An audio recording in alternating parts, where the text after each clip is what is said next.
Video में देखेंगे Bihar SSC द्वारा एक नया भर्ती से रिलेटेड नोटिफिकेशन जारी किया गया है। तो वह नोटिफिकेशन डाउनलोड करेंगे और देखेंगे कि यह भर्ती कौन से पद पर निकली हुई है तथा कुल पद की संख्या कितनी है तथा इसके लिए यदि आप अप्लाई करना चाहते हैं तो शैक्षणिक योग्यता क्या रखेगी, आयु सीमा क्या रहने वाला है तथा कब से कब तक इसका आवेदन फॉर्म आप भर सकते हैं। यह भी देखेंगे कि इसका चयन प्रक्रिया किस प्रकार से होने वाला है तथा आवेदन शुल्क कितना रखा गया है।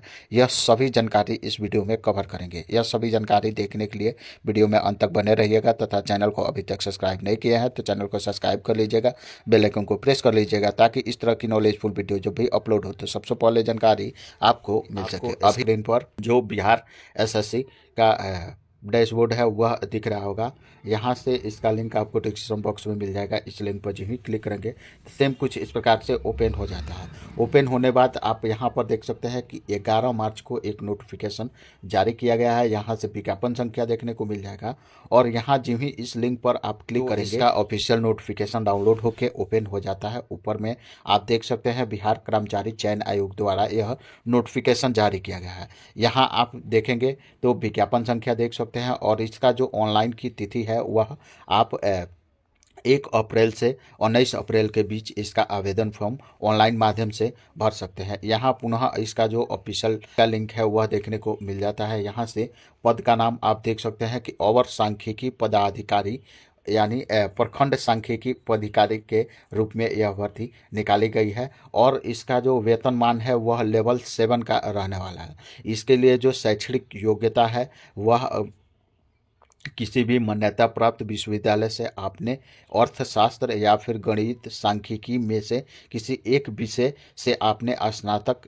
किया हुआ है तो आप इसके लिए आवेदन फॉर्म भर सकते हैं। ध्यान देंगे जो भी पास कोर्स के रूप में उक्त विषय से स्नातक की डिग्री या पूरक विषय सब्सिडरी के साथ स्नातक में डिग्री प्राप्त अभ्यर्थी भी उक्त पद के लिए आवेदन भर सकते हैं।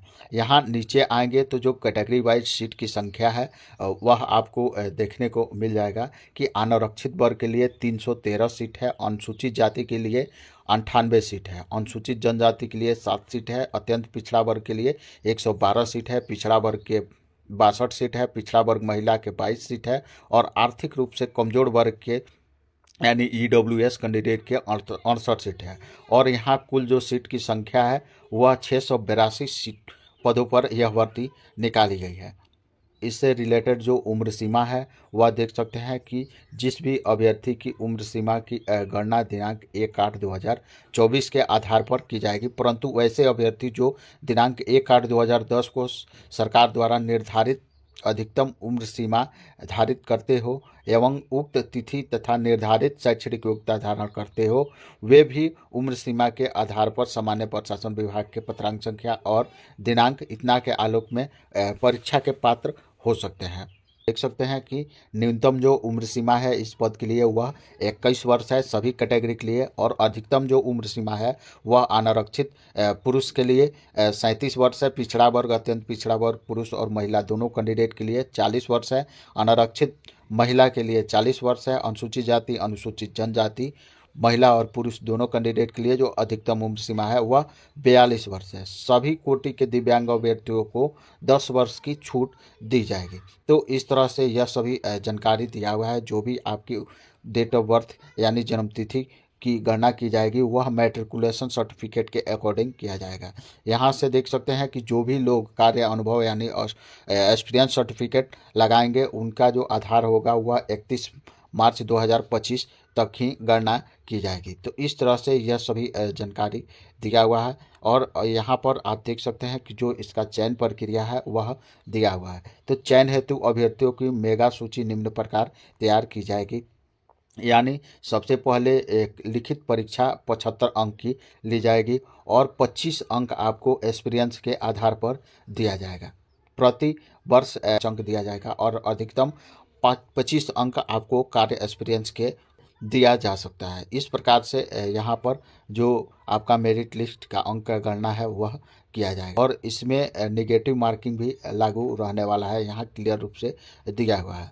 अब आएंगे तो किस कैटेगरी के लिए कितना न्यूनतम अर्हतांक यानी पास आउट अंक रखा गया है वह आप देख सकते हैं। अनारक्षित वर्ग के लिए 40% है, पिछड़ा वर्ग के लिए 36.5% है, वर्ग के लिए 34% है, अनुसूचित जाति अनुसूचित जनजाति के लिए 32% है, महिला वर्ग के लिए 32% है, दिव्यांग के सभी वर्ग के लिए 32% है। यह न्यूनतम अर्हतांक है, यानी इतना आपको लाना ही है।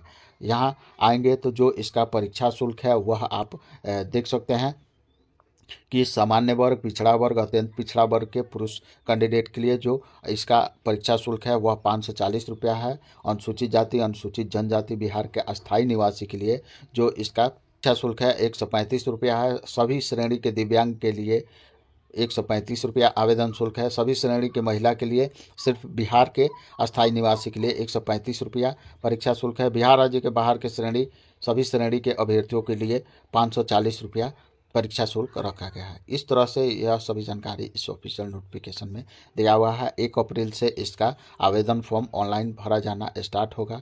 तो कमेंट सेक्शन में कमेंट कीजिएगा तो एक लाइव फॉर्म भी फिल करके और दिखाएंगे कि किस प्रकार से आप अपने मोबाइल फ़ोन या सिस्टम से इसका आवेदन फॉर्म भर सकते हैं। यहाँ देख सकते हैं कि परीक्षा की प्रकृति वस्तुनिष्ठ यानी बहुविकल्पी प्रश्न रहने वाला है। इसका जो रिजल्ट है प्रारंभिक परीक्षा की तो जितना भी सीट की संख्या है उसके 5 गुना इसका रिजल्ट मुख्य परीक्षा के लिए बनाया जाएगा। मुख्य परीक्षा की वह अलग से जारी किया जाएगा कि उसके लिए कब से कब तक आवेदन फॉर्म भरा जाएगा। प्रारंभिक परीक्षा की जो पाठ्यक्रम है, सिलेबस है, वह देख सकते हैं कि सामान्य अध्ययन से क्वेश्चन पूछा जाएगा, सामान्य विज्ञान एवं गणित से क्वेश्चन रहने वाला है और मानसिक क्षमता जाँच यानी लॉजिक, रीजनिंग, मेंटलिटी, एबिलिटी, इन सब से भी क्वेश्चन रहने वाला है। तो इस प्रकार से इसका सिलेबस दिया हुआ है, यहाँ क्लियर रूप से आप इस नोटिफिकेशन में देख सकते हैं। मुख्य परीक्षा का भी जो सिलेबस है वह भी जानकारी इसमें दिया हुआ है। तो आपको यह नोटिफिकेशन टेलीग्राम चैनल पर देखने को मिल जाएगा। वहाँ से आप इसको डाउनलोड करके और जो भी जानकारी है खुद से भी चेकआउट कर सकते हैं। मिलते हैं किसी नए अपडेट के साथ। जय हिंद।